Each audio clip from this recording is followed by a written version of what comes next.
What's going on, everyone? MikeO back. Mailday recap. This is close to 2 weeks worth of mail, 11, 12 days.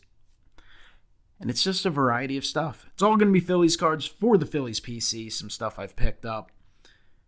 And it's going to cover all eras of Phillies baseball, which is just the way I collect. And I guess a lot of my videos are that way, but I really realized it when I was just getting ready to do this video. I went and I looked and I was like, I literally have pre-war, vintage, and modern, but not just like brand new modern, all from the last year or two.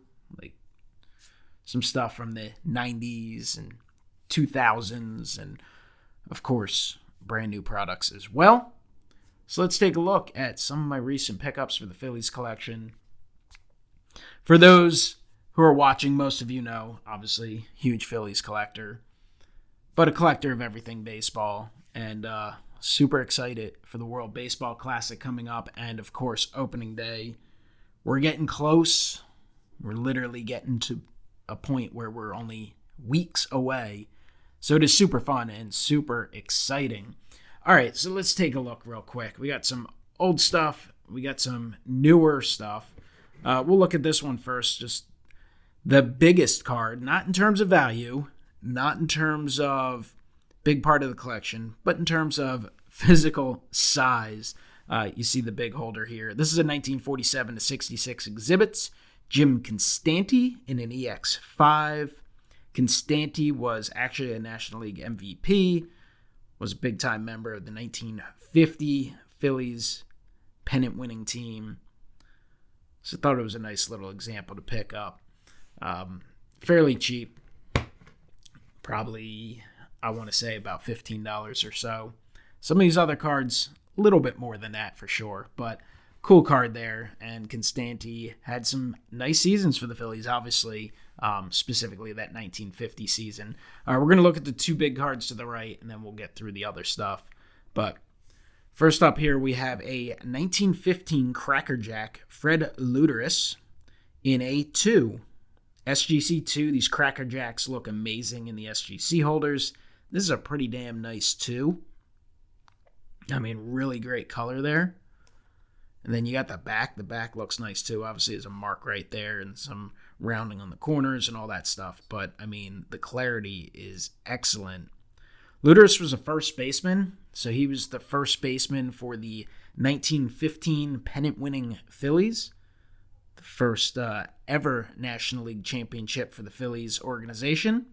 And he was the only Philly in that series, in that World Series, where they came up short against Boston to hit a home run. So he hit the first home run in Phillies history. So a little history lesson there for you. Obviously, the Phillies participated in the 2022 World Series, where Alec Boehm hit the 1,000th home run in World Series history. Phillies hit a ton of home runs in that World Series, specifically Game 3, setting a record, hitting 5.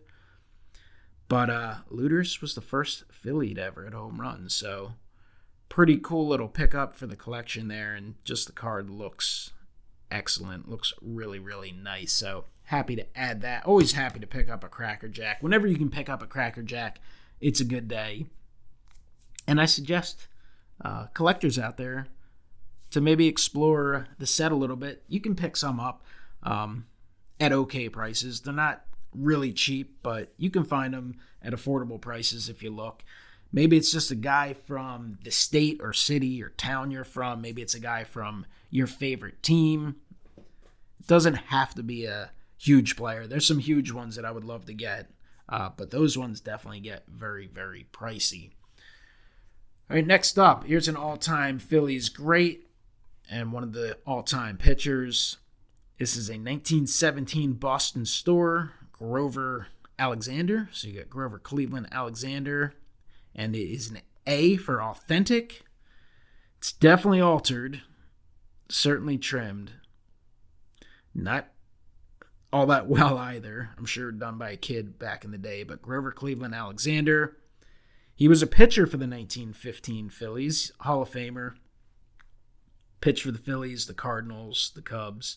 And I've been wanting to get a playing day Alexander for a long time and was able to snag this one. Not one that's going to come up all that often. A shame, of course, that it's trim, but it also made it more affordable. And at least like front wise, again, would I have preferred a more even cut for sure, but at least overall, it does have a nice image, and the name isn't distorted. The back, little different story. Obviously, some portions cut off and missing, but very very cool card there. So super excited to have that one in the collection. Case definitely not in great shape, so might need to be reholdered. I mean, I guess having the details on it would kind of be nice, even though obviously we know why it got an A.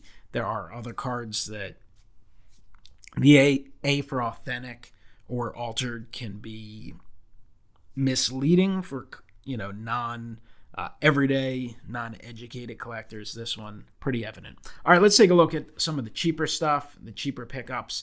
And like I said, it's just fun stuff. And I don't know, in a way, so this is one of the ways I've always enjoyed collecting. And now in economic times that aren't looking great, I think it's a great way to collect. And listen, you can pick up some bigger stuff from time to time when those opportunities arise. But picking up that $1, $2 stuff, it's not going to break the bank, and you're going to have a ton of fun. And a lot of the attention, a lot of the push in social media now is that, hey, look what I've got. Look, I'm balling. Look at all the awesome stuff I got. Cool. Look at this one-of-one card of a guy who's 17 years old, who's never played in a major league game or an NBA game or whoever, NFL game. Look at all the money I spent on that. And that could pay off, I suppose, in some circumstances, but generally speaking, probably not. If you collect this way, or if you pick up some cards this way, it's no pressure collecting, and that's one of the things that's fun. You're not in it. You're not worried about whether it goes up or down 25%.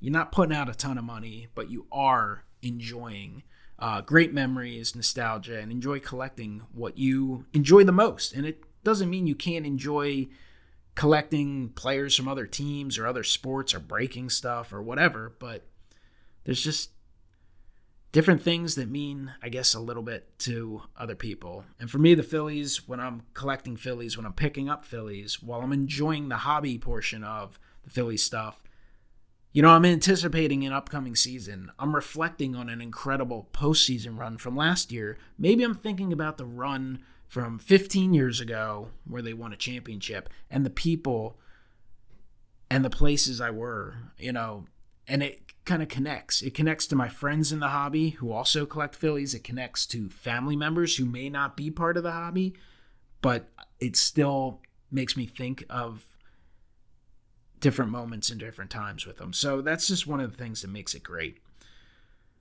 So this is a bunch of different eras, and we're going to get to it. We got Curt Schilling, potentially, hopefully, eventually, a future Hall of Famer, Hall of Fame player.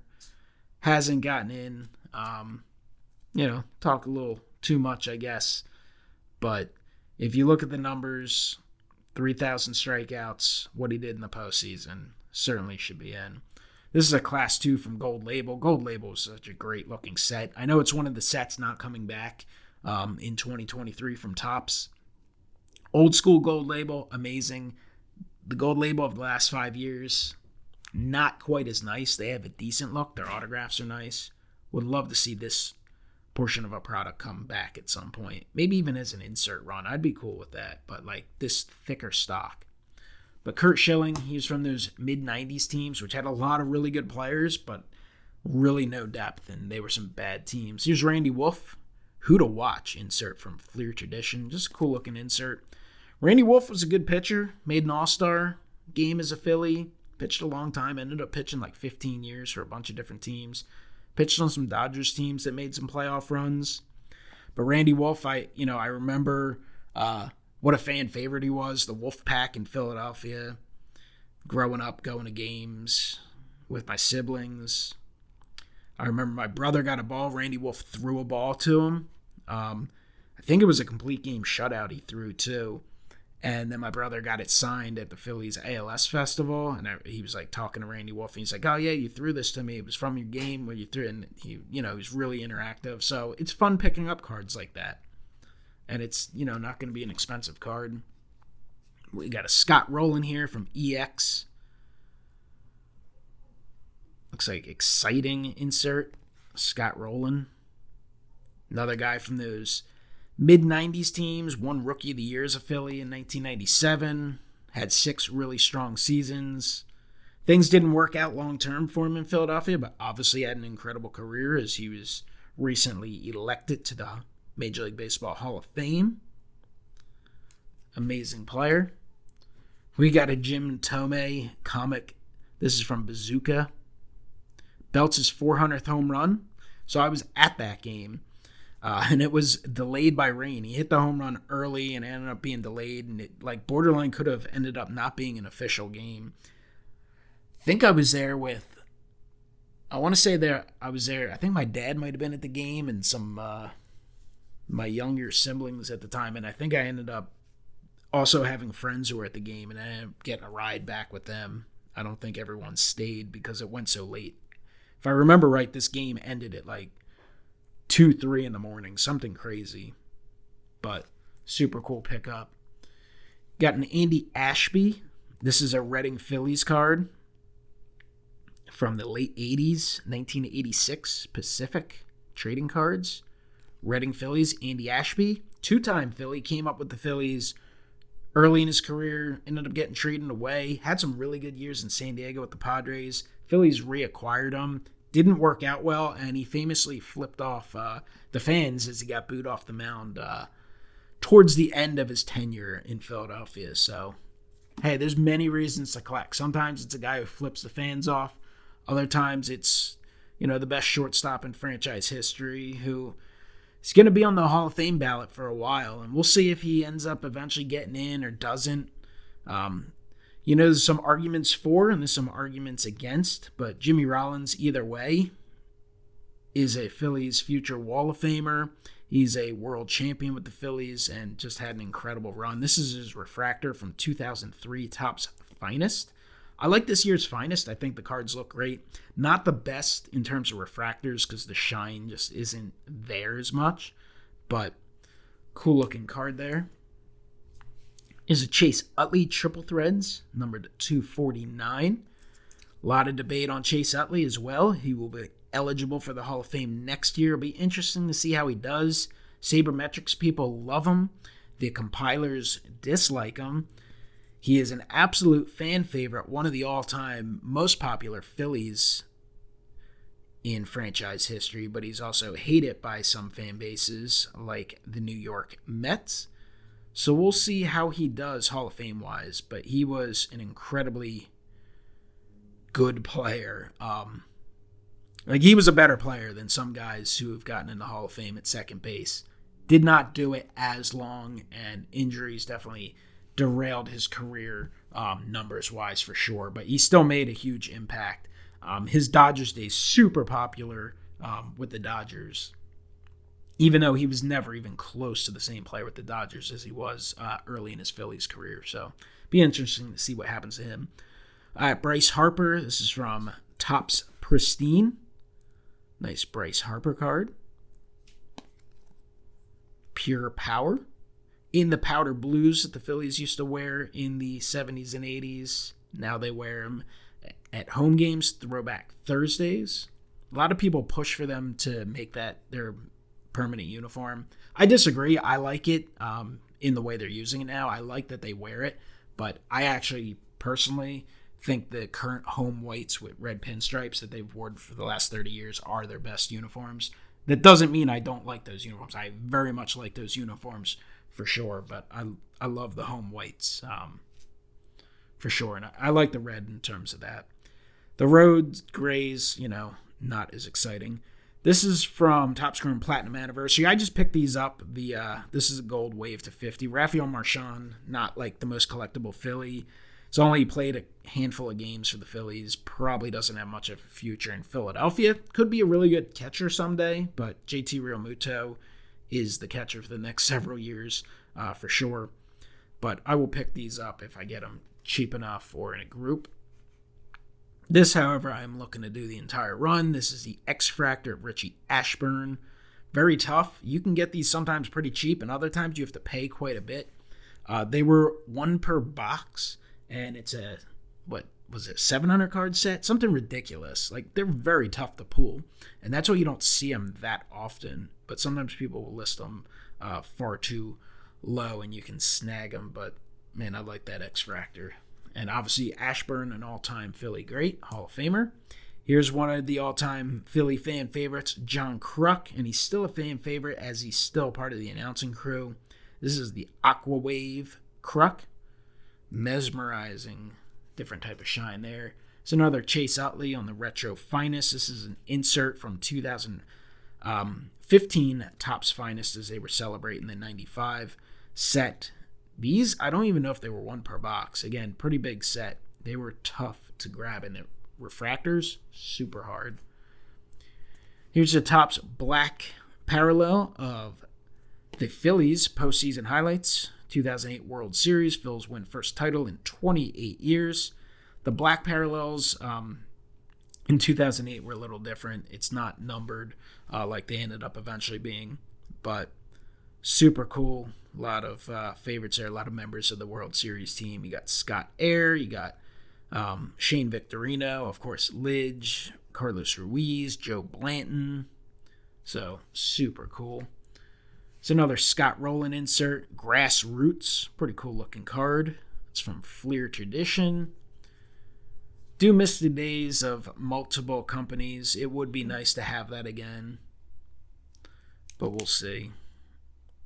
Obviously, Fanatic's going to be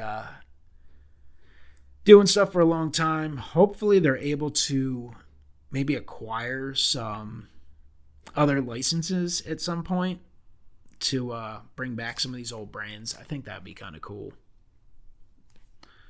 Here is a Topps Chrome Finest, Topps Stadium Club Chrome Finest. Lenny Dykstra. It's got the green Hawking, so it doesn't present super well, but picked this one up in a group. Obviously, Dykstra had some great years with the Phillies. That 93 season, he was incredible.